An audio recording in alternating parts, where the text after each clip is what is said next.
dito. Natahimik ito. Napapaiyak na nakatungo. Hindi ko na alam kung saan ako pupunta pagkatapos ng lahat ng to. Deserve mo kung ano man ang kahihinat na ng buhay mo, Brianna. Hindi niya napigilang madala sa emosyon. Hindi niya ito dapat kaawaan. Dahil kung ano man ang mangyayari sa buhay nito, pagkatapos ng lahat ng to, iyon na yung mga consequences sa mga pinili nitong desisyon. Tinahak mo yan, panindigan mo. Pareho lang tayong nabaliw ng sobra sa pagmamahal kay Leon. Paalala nito na sa kanya. Oo, pero kahit kailan, hindi ko naisip na pumatay ng tao para lang sa pansarili kong interes, Brianna. Ani ang sakakunot noong tinignan nito. Talaga bang ganyan ka? Ni wala kang remorse sa katawan? Hindi ba dapat pagsisihan mo ang lahat ng mga ginawa mo? Bakit parang wala man lang pagsisisi dyan sa katawan mo, ha? Sabi niya, habang tinititigan nito ng mataman. Oo, pinagsisisihan ko ang nagawa ko sa'yo. Pero kung bibigyan ako ng pagkakataong baguhin ang lahat, pipiliin ko pa rin sumama kay Leon. But this time, titiyakin kong wala nang ibang babae pang makakalapit sa kanya. Ganun kakatanga sa kanya, ha? Namilog ang mga matang sabi niya. Mas baliw ka pa sa akin? Hindi ba dapat ikaw ang unang makaintindi sa akin? Dahil minsan sa buhay mo, naging baliw ka rin naman ng labis. Kasi sobra mo siyang mahal. Halos paanas lamang na tanong nito sa kanya. Ramdam niya ang paghihirap ng kalooban nito. Bigla siyang napaawa dito. Sa bagay, bakit nga ba hirap siya makaintindi samantalang dati? Bulag na bulag siya ng labis ng pagmamahal niya para kay Leon. Hindi mo pa rin ba ako kakausapin? Tanong ni Savannah kay Lucas. Nang makapag-check-in sila sa isang 5-star hotel na si Alejandro ang nagbayad, ikinuha rin ito ng safe na apartment si Brianna. Narinig pa niya dito na ito nang bahalang mag-ayos ng kasong isasampa kay Leon. Tinignan siya nito ng matiim. Hanggang ngayon ba may nararamdaman ka pa rin sa lalaking yun? Natawa siya sa tanong nito. My God, Lucas! Masyado ba ako magaling umakting kaya pati ikaw na paniwala ko sa mga sinabi ko kanina kay Leon? Umismi dito. Ano pa bang dapat mong pagdudahan sa akin, ha? Sabi niyang lumapit dito at ikinawit ang mga kamay sa leeg nito. Mahal na mahal kita. Kaya nga kahit alam ko magagalit ka, pinilit ko pa rin si Alejandro na pumunta sa location niyo. Mamamatay ako kapag may nangyaring masama sa iyo. Aniya rito.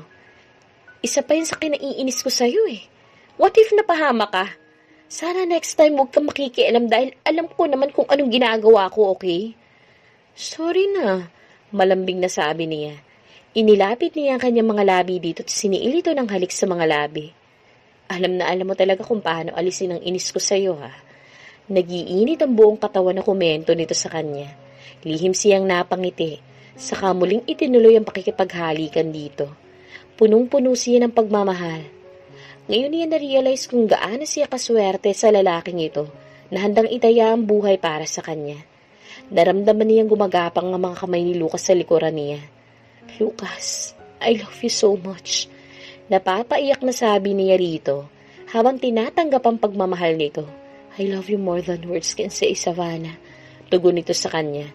Tumas sa mga labi nito para muli siyang halikan. Hinigpitan niyang yakap dito habang naghihinang ang kanilang mga labi. Ang kanyang mga hita, tumataas baba sa likuran nito. Nasasabik na siyang mag-isa ang kanilang mga katawan. Walang ekspresyon ang mukha ni Leon habang pinapasok siya sa loob ng selda. Hindi pa tapos ang lahat. Babalikan niya ang mga hayop na yon.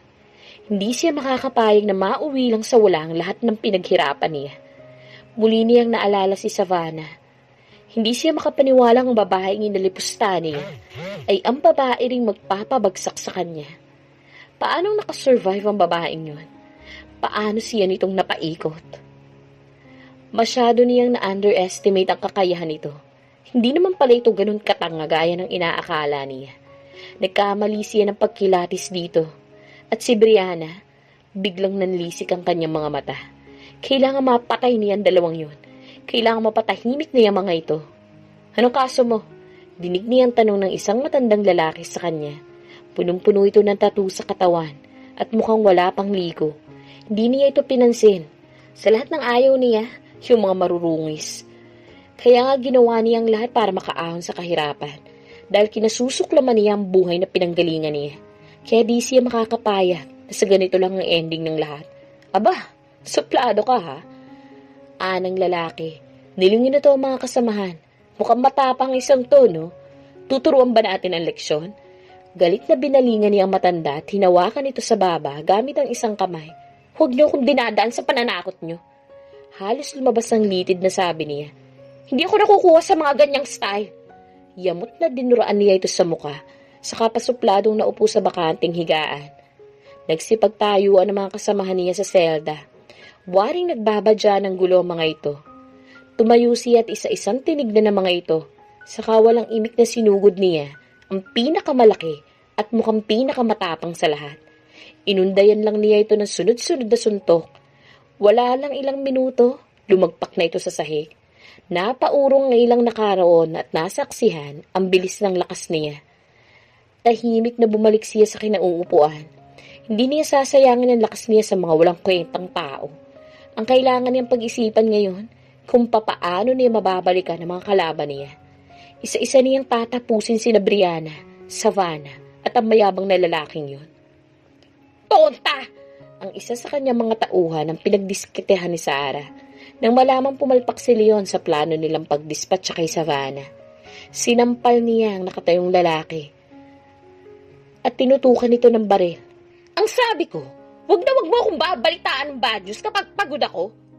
Napatungo lang ang lalaki. Muli niya itong sinampal saka pinaalis na sa kanyang harapan. Nilingon niya ang maid na naghahanda ng kanyang agahan. Kapag ganitong mainit ang ulo niya, ayaw niyang pinaghihintay siya na matagal. Where's my breakfast? Singhal niya rito. Ito na po. Natatarantan din nila sa harap niya ng babae ang kanyang breakfast. 2 toasted bread, cottage cheese, 2 German sausage, 2 scrambled egg, with tomatoes, 1 slice ng avocado, at umuusok na kapembarako. Umaga lang siya kumakain kapag weekdays. The rest of the day, binubuhos lang niya sa pag-iensayo upang mas lalong tumalas ang isip niya at maging listo ang kanyang katawan. Kaya naman napapanatili niya ang kanyang kaseksihan at pagiging fresh. Naalala niya si Savannah. Magaling talaga si Lucas dahil kuhang-kuha nito ang mukha niya. Parang gusto na naman niya magwala sa galit habang naiisip ang malaki niyang pagkakamali. Hindi niya dapat ipinakopya ang kanyang mukha. Ngayon naging karibal pa niya ang sarili niyang mukha sa pag-ibig niya kay Lucas. Pumapatak ang kanyang mga luha habang humihigop ng kape. Hindi siya makakapayag na basta na lamang maaagaw sa kanya ng impostor na babaeng yun ang kanyang si Lucas. No way. Pagkatapos kumain, nagtungo siya sa hideout ng kanyang mga tauhan. Inabutan niya naglalaro ng poker ang mga ito. Mga tanga! Sa halip na nag-e-ensayo kayo, heto at nagpapalaki kayo ng mga tiyan. Sigaw niya. Saka itinumbang mesang pinagdadausan ng poker. Kaya kayo natatakasan kasi tamad nyo mag-ensayo. Parang mga basang sisiyo na nagsipagtayuan ng mga lalaki. Nakatungo mga itong humarap sa kanya. Hanapin ninyo kinaroroonan ni Savannah. Utos niya sa mga ito. Kung mapapatay nyo siya, okay lang. Pero mas gusto ko sanang dalhin nyo siya sa akin ng buhay. Nagkatinginan ng mga ito na parang may malalim na iniisip. Hindi nyo ba naiintindihan na sinasabi ko? Ani ang napakunot ang noo. Alin bang hindi malinaw sa inyo? Madam, alam nyo naman pong protektado ni Lucas ang babaeng yun, hindi ba? Mahinang sabi ng pinaka-leader ng kanyang grupo. And so? Nag-angat ng kilay na tanong niya. Pati po ba si Sir kakalabanin namin? Nag-aalalang tanong nito. Hindi ba minsan nyo na siyang kinalaban? Kailangan na bang paulit-ulit ko pang paalala yun sa inyo, ha? Alam niyo naman po kung gaano kalakas si Sir Lucas. Hindi na niya pinatapos ang sasabihin ng lalaki. Ano pang silbi niyo? Kung hindi niyo siya kayang kalabanin? Mga inutil? Galit na sabi ni Rito. Ang tatamad niyo? Ayaw niyo mag-ensayo kaya lumiliit pati mga bayag niyo? Paniguradong pinaghahanap ka na ngayon ni Sarah. Hindi ka nang titigilan hanggat hindi ka niya napapatay. Nag-aalalang sabi ni Lucas kay Savannah. Hinahaplos nito ang pisngi ng babae. Kung okay lang sa'yo, dun ka muna sa bahay ni na Amanda at Janice. At sino naman sila? Nalilitong tanong nito sa kanya. Isa-isa nang nagsisusulputan ng mga mafia friends mo, ha? sabi niyang napaismit. Baka sa halip na makatulong sila, dalhin ka nila sa kapahamakan. Mapapagkatiwalaan ko mga yun. Pagbibigay assurance niya rito. Talagang nag-aalala siya dahil kilala niya si Sarah. Alam niya may pangaplano ito para mawala si Savannah. Hindi siya matatahimik hanggat hindi niya maiikulong ang babaeng iyon. Matagal ko ng kaibigan si Janice, kaya alam ko mapoprotektahan ka niya. Hindi ba natin pwedeng harapin si Sarah na magkasama? Nakikiusap na sabi nito sa kanya. Alam mo namang hindi ako kampante kapag hindi kita kasama. Hinagod niya ang buhok nito. Mas mapapanatag ang kalooban niya kung alam niyang nasa safe na lugar si Savannah. Mas makakapagtrabaho ko na maayos kung wala akong ibang iisipin, sabi niya rito. Kapag okay na ang lahat, makakapamuhay na tayo ng normal. Hindi na natin kailangang magtago nag-aaya ngayon. Kailan kaya darating ang araw na yun? Once a mafia, always a mafia. Don't you think papakawalan ka ng father mo? Matiim na tanong nito sa kanya. Natahimik siya. Pakiramdam tuloy niya napaka-unfair niya kay Savannah. Hindi deserve ni Savannah ang ganitong buhay. Tama bang kalad ka rin niya ito sa ganitong kaguluhan? Susunduin ka ni Janice mamaya. Nito. So nakapagplano ka na pala kahit hindi pa ako pumapayag. May hinanakitang tonong sabi nito. Savannah, pagtatalunan na naman ba natin to? Kailangan ko bang paulit-ulit na ipaliwanag sa'yo kung bakit kailangan kong gawin to? Maliwanay na paliwanag nito. Please, huwag mo nang dagdagan pa ang problema ko. So, problema pala talaga ako para sa'yo. Patuyang sabi nito. Please don't be so unreasonable. Napalakas ang boses niya. Heto na naman ba tayo? Paulit-ulit na diskusyon? Tila nauubusan ng pasensyang sabi nito. Alam mo naman kung ano itong pinasok mo sa umpisa pa lang, hindi ba? Kung hindi mo kaya, mas mabuti pa siguro maghiwalay na tayo. Nakita niyang napamang nito sa huling sinabi niya. Maging siya nagulat rin naman sa lumabas sa bibig niya. Ang totoo, dala lang siguro ng inis, pero hindi naman niya intensyon na makipaghiwalay dito. So, gusto mo na makipaghiwalay? Ramdam niya ang sakit sa mga mata nito. So, ginagawa mo lang tong dahilan. Pero ang totoo, gusto mo lang pala akong hiwalayan. Sita nito sa kanya. Napabuntong hininga siya ng malalim. Hindi niya alam kung saan na naman pupunta ang diskusyon nilang ito. Na-misinterpret na naman siya ni Savannah. Savannah, will you stop being so childish? At ako pa ngayon ang parang bata? Minsan napapaisip siya kung mas okay pa nga na single na lamang siya. Para wala siyang sakit ng ulo. Pero mahal talaga niya ang babaeng to. Savannah, akmang hahawakan niya ito ngunit mabilis itong piniksi ang kamay niya. Napailing siya. Pagod siya at hindi ito ang oras para makipagtalo. Okay, kung yan ang gusto mo, go ahead. Siguro nga mas mabuti pang maghiwalay na lang tayo. Kasi parang yan naman ang matagal mo nang pinupunto eh. Malamang pinagsisisihan mo na akong pinili mo. Baby, it's your way para tuluyan ang maitaboy ako sa buhay mo. Nito sa kanya. Baka nga mas mabuti pang wala na akong iniisip sa mga ganito. Go ahead. Hindi kita pipigilan kung yan ang gusto mo. Savannah, pwede ba? Ang hinihiling ko lang naman sa'yo makapag-cooperate ka. Singhal niya. Kapag ganitong pagod siya, madali talaga siyang mapikon. Mahirap bang gawin yun? Nangingilid ang mga luha sa mga mata nito. Ano pa ba itong ginagawa ko, ha? Ang hirap kasi sa'yo. Ayaw mo kong isama sa mga plano mo. Nagdadamdam na sabi nito sa kanya. Kaya tama ka. Baka nga kailangan na nating maghiwalay. Savannah, please. Para itong walang narinig. Nagdadabog na pumasok ito sa loob ng banyo. Napayuko ang kanyang mga palat. Maya-maya, huminga siya ng malalim. Siguro nga mas tamang hayaan na muna niya ito. Hindi siya makakapag-isip na maayos kapag ganitong napakarami niyang iniintindi. Saka na lang niya aayusin ang tungkol sa kanila kapag naayos na niya ang ibang mga problema na dapat niyang unahin kagaya ni Sarah at ng pagtutuos nilang mag-ama dahil marami itong dapat na ipaliwanag sa kanya. Tahimik na tahimik si Savannah nang sumakay sa magarang off-road vehicle ni Janice.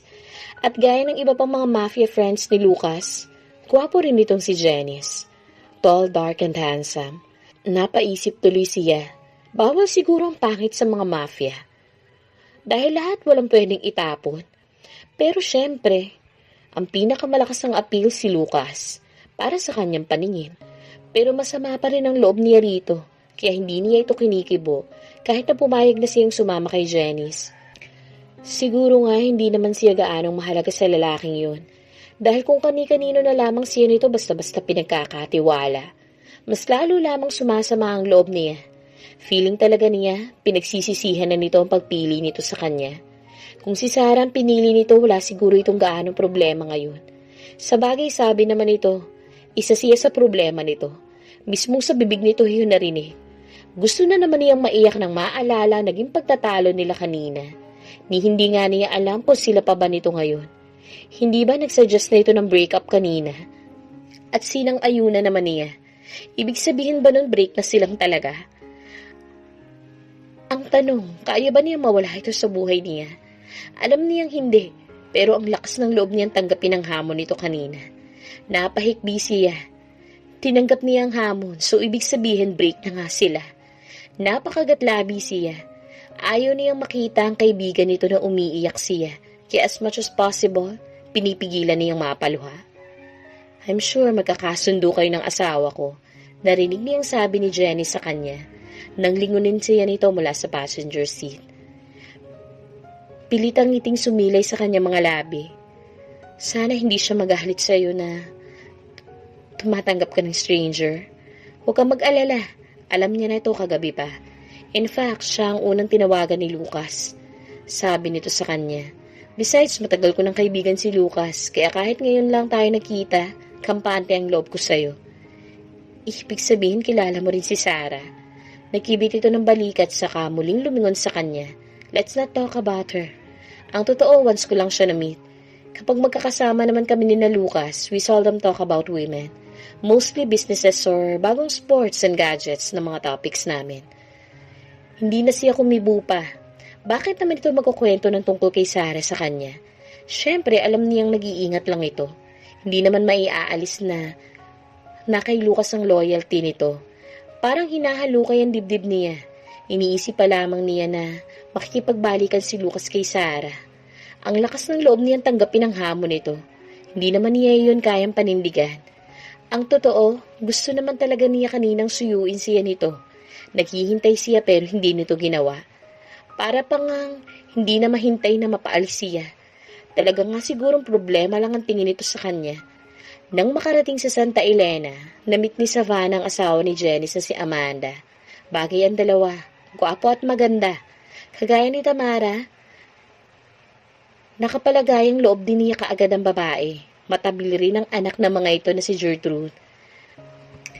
Kahit kaano, pansamantala muna niyang nakalimutan ang stress na nararamdaman niya.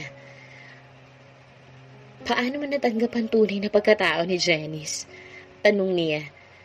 Nang ito mismo magkwento sa kanya, na alam nito ang mafia, na kinasasamputan ng kanilang mga asawa. Mahal ko sabi nitong napabuntong hininga. Pero kasama ng pagtanggap ko sa buong pagkatao niya, yung mga sakripisyo at takot na kinakaharap ko. Mabuti na lang eventually, napagpasyahan niyang talikuran na lang ang lahat. Pero di ba parang once sa mafia, always sa mafia? Paano niya basta-basta matatalikuran yun? Tanong niya. Hindi naman talaga basta-basta mailalayo ang nakaraan niya. Sa kung ano siya ngayon. Like yung mga kaibigan niya na nasa underground world pa rin hanggang ngayon. Kaibigan pa rin naman niya lahat. But since may anak na kami, alam kong ginagawa niyang lahat para hindi na balikan ang nakaraan. Isa pa, may anak na kami na kailangang ingatan. Mabuti pumayag ka na dumito muna. Nahihiyang sabi niya rito. Kung ako lang ang tatanungin, ayoko na sana makaabala pa. Kaya lang, ano ba? Yung mga pinagdadaanan mo ngayon, pinagdaanan ko rin yan dati. Kaya ngayon pa lang ihanda mo na ang sarili mo. Hindi ganun kadali ang magmahal ng isang mafia. Bukod sa mapanganib ang buhay nila at marami silang kaaway, marami ka rin magiging karibal ng mga babae. Ewan ko ba kung bakit lapitin sila ng mga babae. May pait sa mga labing napangiti siya. Naalala niya mga babaeng nagkakandara pa kay Lucas, si Felicitas, si Elisa, si Sarah at siya. Swerte nga lang niya dahil siyang nagwagi. Pero talaga nga bang nagwagi siya? Heto at hindi niya alam ngayon kung anong status ng relationship nila ni Lucas. Tinawagan muna ni Lucas ang ina ni Savannah na si Marlene para mag-imbestiga kung anong pagkakakilala nito sa kinasanayang magulang ni Savannah na sina Mr. Rolando at Anesita Mondragon. Ang tanging alam ko lang, matagal na nagtatrabaho sa kanila ang asawa ko, sagot ni Marlene dito. Kaya nga nang namatay si Arturo, kinukup na nila kami. Naging mabait naman sila sa amin mag-ina. Hanggang maaksidente nga si Savannah o Arlene, kaya dinala siya ng mga ito sa Amerika. Nang bumalik, hindi na ako nakikilala ng anak ko at sila nang kinikilala nitong mga magulang. Sila rin na nagdesisyon na pangalan ng Savannah si Arlene. Sabi nitong bumuga ng malalim na hininga hanggang mabalitaan ko na lang na namatay sila sa aksidente. Ang sabi ni Papa, buhay sila. Kumunot ang noon ni Marlene. Buhay pa ang mag-asawa? Hindi makapaniwalang tanong nito sa kanya. Pero bakit nila pinalabas na patay sila? Actually, nadiskubre nila na si Leon ang nagtangkang pumatay sa kanila. Kaya isa sa naging misyon ko ang mamana ng bawat kilos ni Leon. Kaya nga nasaksihan ko kung paanong parang hayop na sinilid niya sa sako si Savannah at tinapon sa bangin. May hindi pa siguro sinasabi sa iyo ang ama mo. Palagay ko hindi lang si Leon o si Sarah ang kalaban natin ngayon. Kailangan makausap mo ang father mo, Lucas. At kailangan mahanap natin kung nasan man ngayon ang mga kumukpop kay Savannah. Maraming naglalarong question mark ngayon sa utak ko. Mataman siyang nakikinig habang ina-analyze ang lahat ng mga pangyayari. Pakiramdam niya ay marami siyang madidiskubring lihim kapag binusisi niyang mabuti ang kanyang ama. Alam niyang marami pa itong hindi pinagtatapat sa kanya. Kailangan niyang makausap ng masinsinan ng ama. Ang problema, parang gusto siya nitong iwasan.